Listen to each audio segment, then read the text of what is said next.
We've been working with health systems globally. We've got deployments in about 20 countries. We help health systems achieve a lot of their digital health strategies as well as their interoperability goals. What I'm going to be talking about today is kind of a broad topic, building smart digital healthcare delivery models. And the best way to wake everyone up, right after lunch is to basically talk about a very, very interesting topic, quantum mechanics. Right? So this was one of, I actually attended a talk, a little over a year ago in the UK, where the CCIO of the NHS England, actually made this really interesting correlation. Quantum mechanics or quantum physics, it's actually the study, obviously of subatomic particles and how they interact with each other. I'll give you a quick physics lesson right here.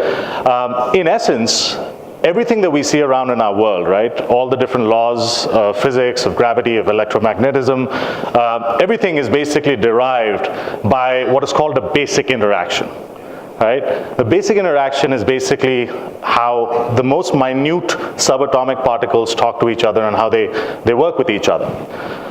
Now, what quantum physics basically talks about is that if you actually make subtle changes to the way that these basic interactions happen, it actually can have a butterfly effect on the more macro observations that we can say, right? So things like, gravity or, the basic laws of physics can actually be altered if those basic interactions are changed. What was really amazing was that during this conversation, he actually talked about how this applies to healthcare. In healthcare, obviously as health systems, we all have a lot of goals and objectives, right? So we have goals and objectives for quality, we have goals around patient satisfaction, we have goals around financials, but everything boils down to what we call the basic interaction. The basic interaction is the interaction between a patient and their provider, right? Those are the two subatomic particles that exist in the healthcare world. And what our argument is, that if you actually start making meaningful changes to this very simple basic interaction between a provider and the patient, you can literally create magic in terms of all the overall overarching goals and objectives that a health system and providers basically have today. And what's really interesting in this zone is, and I'm a big comic book fan, so a little bit on the geeky side. If you are aware of a lot of comic book backgrounds, Superman actually has a lot of his superpowers because subatomic particles in his body, basically the basic interaction is altered, which gives him all of these powers. And during these conversations, we actually realized was that when we develop and when we deploy strategies to interact with patients, if you keep this basic engagement in mind, and if you keep that as the focal point for all of your decision making, the impact on all of the other metrics that health systems have today can actually be magnified. Now, what we've typically seen is, as health systems across the world, everyone today is looking at adopting digital health strategies. The way that consumers behave, the way that consumers have actually interacted with all kinds of services in the marketplace has changed, right? You no longer are hailing a cab, you're using an app to book an Uber or an Ola. You're getting your groceries delivered at home. A lot of the services would have required you to be on the phone for like 30 minutes. Today can actually be done self-service. And what's really happening now is that health systems across the world are realizing that, and they're trying to figure out how do we actually start building the strategy to start transforming the experience that a patient has, the experience that a provider has, and collectively make this, make this synergistic so that you actually see great results. Now, across all of the tens of implementations that we've had globally, we've actually figured out that there's been a common thread, right, in terms of how we've seen those implementations get successful, how we've seen providers implement digital strategies with great success. And we've actually broken that down into 4 points. 4 points around how do you actually strategize, how do you execute those strategies, and I'm going to try and basically succinctly explain those in the next 8 minutes that I have. The first thing which we've realized is that, when we talk about changing patient experiences and adopting new consumer models with them, the focus has to be on what the provider and the patient's experience is.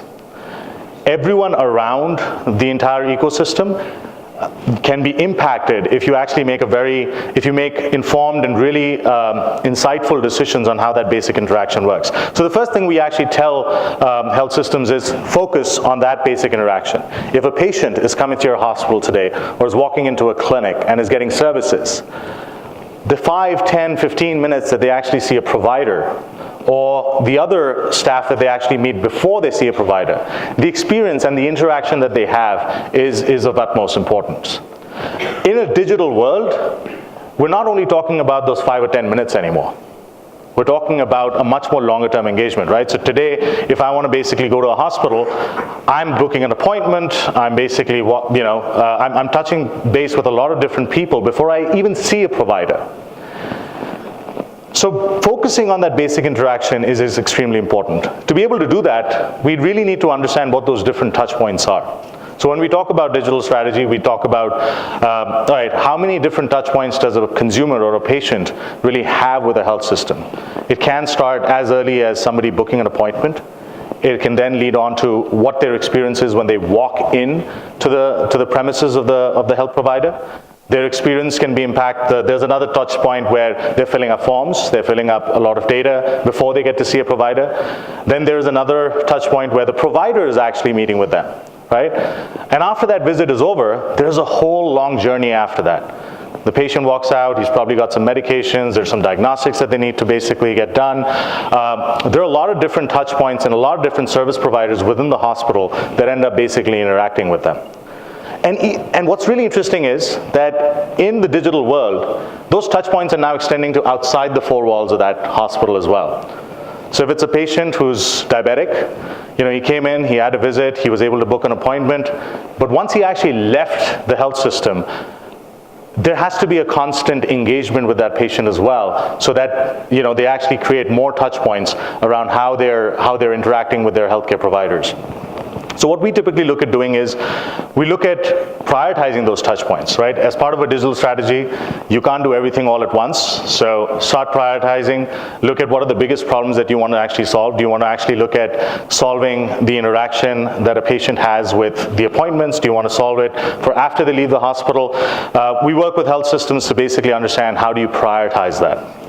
The third thing, which actually, to be very honest, we've learned this the hard way, is upfront, set measurable goals and objectives. This is something which everyone knows, and when you're embarking on large implementations, it's obviously something that needs to be thought of. What typically happens with a lot of newer technologies and digital health applications, because you're now dealing with consumers, right? And you're dealing with consumers that might have a variety of different kinds of opinions and different kinds of ways of interacting with services. It's very difficult to basically, be subjective and say that I'm going to set up some core measures and goals and objectives for this entire project. As an example, if a health system is, say, coming out with a mobility, a web and a mobile way of actually engaging with patients, changing that per visit interaction to a more longitudinal relationship, they might have multiple goals and measures that they want to really capture. Within appointment booking, they might want to look at, hey, can I actually start reducing the amount of time a patient spends on the phone? Can I actually start reducing the amount of time our call center executives actually spend servicing every patient? Can I actually reduce average wait times for patients? Can I actually increase the number of patients that keep on coming back to the health system after they've actually left? So those are multiple measures and goals and objectives that need to be set right at the beginning of the strategy for any of these digital health experiences to actually be successful. The fourth thing, which I think has been the most important, and I come from a tech startup world, and one of the things that we learned many years ago was to basically ship fast, right? Get to market fast, get your product in front of consumers fast, be able to deploy quickly, learn from what the consumers are saying directly by how they're using your product, and then basically iterate and repeat till you meet those goals and objectives. And I think this is a very, very different approach than what is traditionally done in healthcare, right? And a lot of industries. When you're actually talking about digital applications that are going out to consumers, being able to be agile, being able to learn immediately from those, from different points of data, from different feedbacks that you're getting from patients is extremely important. And what's even more important is to iterate. Don't be afraid of basically coming up with something new, changing stuff, and repeat till you actually meet those goals and measures. And what we've typically seen is that if you start focusing on all of these 4 points in that order, you actually can end up creating something which is not just another app that a health system or a provider puts out in the marketplace.